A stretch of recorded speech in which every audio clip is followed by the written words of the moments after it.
Hello everyone, and welcome to the next edition of the Holland Land Office Museum's Artifact video series. My name is Ryan Duffy and I'm the director of the museum, and this week we're going to talk about one of the pieces from our Civil War collection, and that is the very large print behind me that is actually of Andersonville Prison, which was located in Georgia. It was the most infamous of the Confederate Civil War prisoner of war camps. Now this print was done after the war and was meant as a memento to those who were held prisoner there and died on the Union side, and a large condemnation of the Confederate war effort, as this was the biggest of the black stains on the Confederate side, especially from those on the home front back north.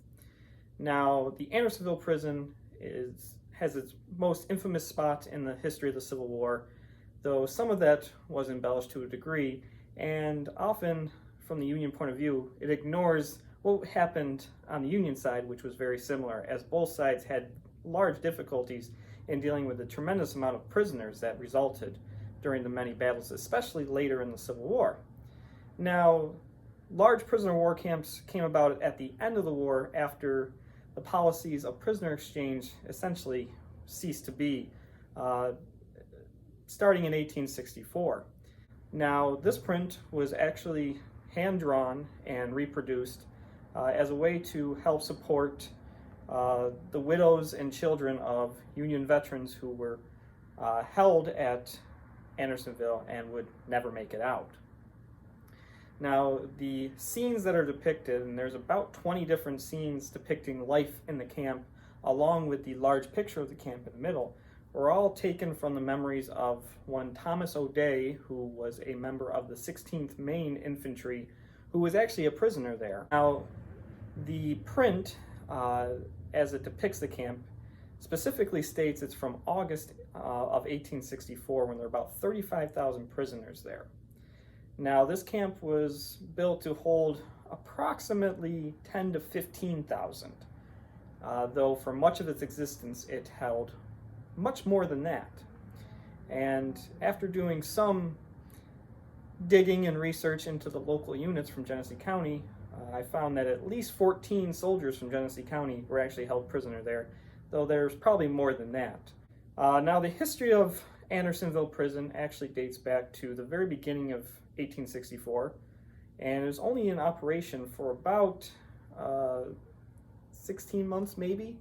And that might even be stretching it, but it was built in Sumter County, Georgia, and its official name was actually Camp Sumter, as a response to the fighting around Richmond, as many of the prisoner of war camps from the Confederate side were actually in and around northern Virginia. Now, with the Union forces ever encroaching in that area, it was decided to move the larger camps farther down south, away from the heaviest of the fighting, where they would also be able to provide better labor and be under less threat to be released by Union attacks. Now, the first prisoners would arrive at Camp Sumter, or Andersonville, beginning in about February 1864. So about within 2 months of it being started, they were actually having prisoners come in, and they came in by the train loads. And at the beginning, there was at least 400 every day. So it filled up very quickly and led to horrible conditions. And in fact, at its peak, it had over 30,000 prisoners at a time, and that was more than double what it was really capable of holding. And in total, it actually held over 45,000 prisoners, and about a third of those would die there, either from disease, malnutrition, trying to escape, or accidents. And it became known as one of the most infamous prisoner of war camps in really the United States history, and is only rivaled pretty much in the Civil War by the Elmira camp on the Union side, which often was called Helmira.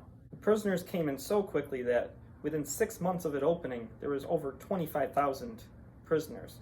So this was a space that filled up very quickly, and they had to adapt very quickly to deal with all the soldiers that were coming from the major Union attacks happening up in Virginia and elsewhere. Now, when the camp was first built, it was occupying about 16.5 acres, though by June 1864 it was expanded to 26.5 acres to accommodate the huge influx of prisoners.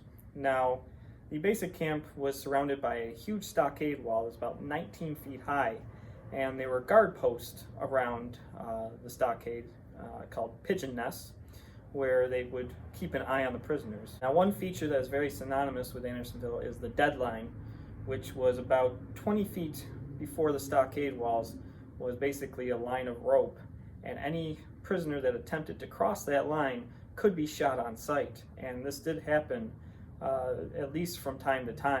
Now, from the depiction that is around behind me there was more to the camp than just inside the stockade walls, as there were cemeteries, there were emplacements and stations that were used to work the camp and such. So life was not totally confined within the stockade, but it is where the prisoners spent nearly all their time. Now, having between 20 and 30,000 people within about 20 acres worth of land causes a lot of issues, and due to the impoverished state of the Confederate government, they were not able to provide for prisoners of war, as they were barely able to provide for their own soldiers. So this led to a lack of nutrition, proper food, sanitation, and this allowed disease to be rampant, as the only water source in Andersonville for many of the troops was where they cleaned their clothes and the latrine, essentially. So they were not well taken care of. And this led to a lot of outrage up north once conditions were found out about this. Now, Andersonville only existed for a rather short time, as by September of 1864, General Sherman, on his march to the sea through Georgia, came in very close vicinity to Andersonville. So they were forced to pull all the prisoners out, besides a very small portion, and move them to other less threatened areas in the Carolinas and other parts of Georgia. Now, Andersonville officially ceased operations in May 1865, so just a little bit after the official end of the Civil War, and eventually all the prisoners there were released to go back home, though many were in such poor shape that they would either soon die after or on the trip back home. However, later that summer, an expedition would actually be sent with soldiers and laborers to try to piece together what had happened at Andersonville and actually mark out all the graves that were there of the soldiers who perished there. And this was led by a former prisoner named Dorrance Atwater and Clara Barton. So they set out to identify as many as they could of those that were buried at Andersonville, as many were still in unmarked graves. And in the end, a very small percentage were only left as Union soldiers, as most they were able to identify, which was a major feat and actually went a long way to preserving the history of Andersonville, but also those who suffered there. And this expedition also brought to light a lot of the atrocities that had happened there, or just the very poor conditions. And this actually brought up a very unique situation in the Civil War. And this centered around the commander of Andersonville, a man named Captain Henry Wirz. And he was actually brought up on war crimes for the mistreatment of the prisoners there, which was a very uncommon case during the Civil War, due to his treatment of the prisoners there, or at least what was seen as his treatment to the prisoners, as he was left in sort of a rough situation, as he was not given really any supplies in order to command the camp with. He barely had enough supplies for his own men, notwithstanding the prisoners there.